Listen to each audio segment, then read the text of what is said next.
ये आपकी जगह जो है ये कमर्शियल और रजिस्ट्री कमर्शियल अगर कमर्शियल है रजिस्ट्री मैंने वाला साहब के नाम सुन लो मेरी बात। ये जो आप कमर्शियल कह रहे हो ना, मैं इसके ऊपर फिर एक इंस्पेक्टर भेजता हूँ, वो आपकी सारी इंक्वायरी करेगा और आपकी दुकान सील होगी अगर कमर्शियल ना हो। ठीक हो गया?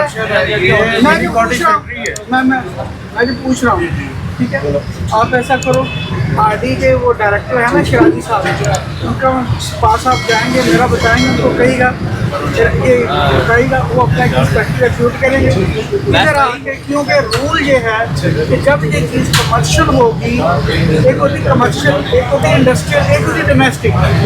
अगर यहाँ पर कोई चीज़ बन रही है तो ये फिर डोमेस्टिक वो इंडस्ट्रीज है, ये कमर्शियल फिर भी नहीं है, क्योंकि अगर कमर्शियल होती तो आगे इसने एक अपना पार्किंग एरिया इसमें छोड़ना था।